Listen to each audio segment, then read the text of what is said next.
Good. Now look out front. Now look out front. Look out front. Now check your object. Now look out front. Look out front. Up front. Now check your object. Good. Now we're far away, but that's okay. It just means you use a shallower bank angle. Now you see how it's in front? So pitch the nose down a little bit. And this makes sense because we're going into the wind, right? So pitch forward and look out here. Up front. Up front. Up front. Look at your object. Where's your object? Is it where you want it? Yep. Good. Up front. Up front. Up front. Then check your object. So out here. Then check. You see how it's coming behind a little bit? So just a little bit nose up. Not a lot. Just a little bit. Good. And this is normal. This is mainly where the maneuver is going to be, is out here on your sight picture.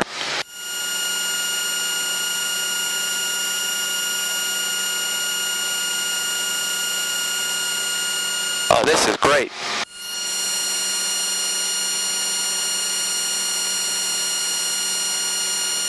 Good. And we're going to get pushed, so I'm going to get a little bit higher. Wind's coming from behind us.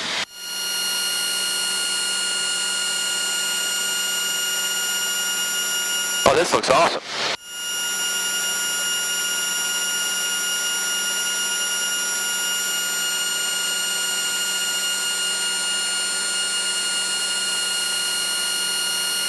Very nice. So keep looking out here. Spend most of your time looking out here, flying the plane. And just keep in mind where that object is. It'll pretty much stay where you want it. Then you make slight adjustments to move it where you want it. So I can do it this way. Alright, so your point's right down here. I'll just point to it to help you out. Okay. And you're just a little bit close, so when you turn in, you'll need a good bank Okay, angle. come out a little bit here. Alright, it's leading edge, then bank now. There you go. And this will be an example of a tighter radius turn. So you're flying out here, then you check your object. Flying out here, then you check your object. Flying out here. Wind's behind us, so Yep. I may have to climb a little bit. Good. And you see how it's coming out in front of us just a little bit? Come out here, pitch forward. Pitch forward now. Just don't look at it too much. Perfect. So then out here. Then check your object. Good. Okay. And spend most of your time out here. 3 to 4 times as much looking out the front of the plane, and only just a little bit looking at your object. Okay.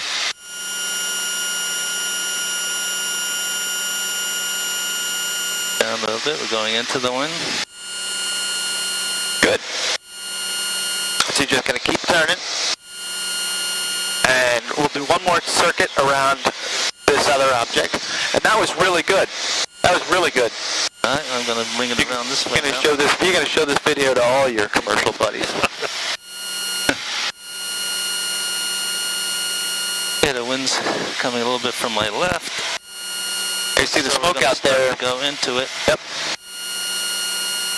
Good.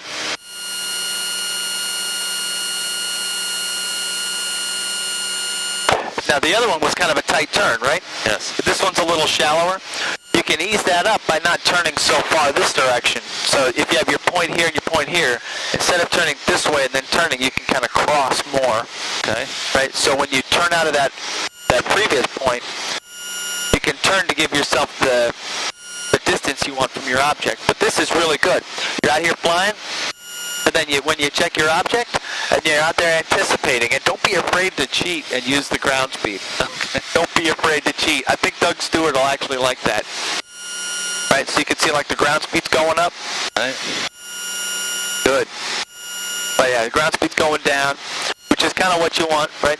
But ultimately, you're looking at your point for what you need to do. The ground speed's just kind of like a crutch. When I did this for my initial CFI, I didn't have a GPS on board, so I had to do wind drift circles, and everything was, the DG was actually busted. So I had to just use references outside. It was a very challenging day. You see how it's coming up front, so you'll lower the nose. Keep flying, and then you see if it's been effective. It looks like it's been a little effective, so you hold it. Take another look. Looks great. Now this time, you see your object here? Yes. You can choose when you roll out, right? So if you continue to turn to the left, it'll give you more distance, or you can turn out and make it close. So it's up to you to determine how want to be. All right, I think I'm going to say Right about here is perfect.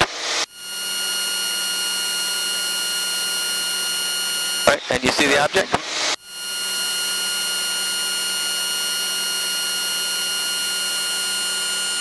Very nice.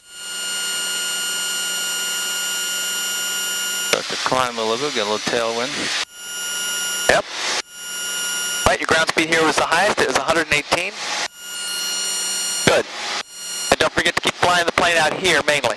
If you look out here, it's kind of hard to judge what the pitch up and pitch down attitude is. So you mainly want to fly out here. Okay. Starting to head into the wind a little bit.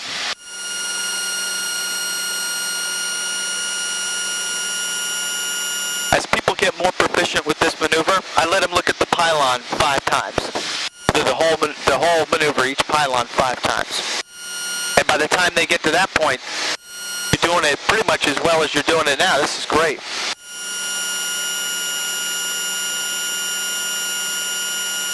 Okay, keep dropping the nose because we're getting more of a headwind. Good, slightly. good. I like the anticipation. You're using the knowledge to anticipate, and that's really what this maneuver is about. It's anticipation. Just keep looking out here. Okay. Right? Spend most of your time flying the airplane out front, and then you have to plan your next entry. So your point's here. So instead of keep turning off to the right and giving yourself a wide, try leveling out here. Okay. Level out here. All right. Level. I look a little close though here. That's good. You're probably gonna. Yeah. That's good there. Well, we'll see. Okay. We'll see. Okay, so then I'm going to be going into the wind as I turn, so I'm going to have to drop my nose a little bit here. Oh, this is good. This is real good. That's just about the right distance. Yep. So you're looking out here. All right, so you've looked twice at the object.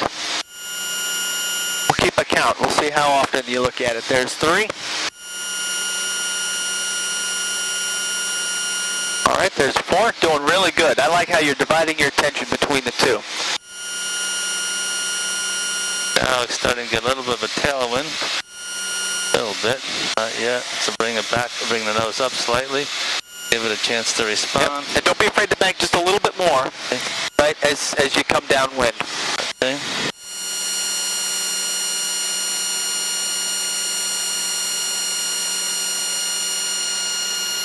I'm going to start to tailwind, so start to drop it a little bit. Okay, no, keep climbing.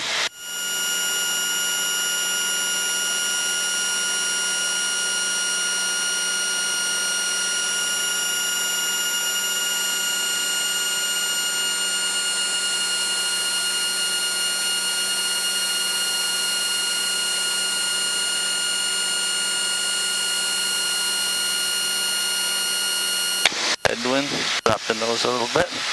All right. Not right here. I'll tell you what, let's just blend the maneuver at this point. So you looked at it 14 times, which is actually good. That's actually really good if you think about it, right? That's just about once for every, 30 degrees, which is good, right? So maybe every 20 degrees you're looking at it, which is good. You're spending most of your time flying the plane. Did that feel a little more comfortable? So much more comfortable. Stop focusing on the pylons and just look at what's happening out here, watch where the wind's coming from, anticipate. Exactly. The 2 advantages of not focusing on the pylon, one is you shift the maneuver into your brain rather than what you're seeing. But the other advantage that's more subtle is it's hard to tell if something's moving. But it's easy to tell if it's not where it was when you last looked at it. Right? So if it's in front and then you look away and then you look back and now it's where you want it, that's an easier change than watching it and trying to make an adjustment right away. Gotcha. That's excellent. Much better.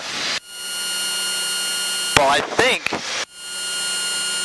that does it for lazy 8s and 8s on pylons, unless you're up for any other maneuvers today.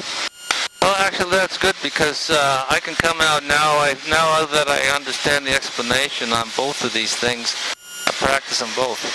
Yep. I can practice them both now. How about we try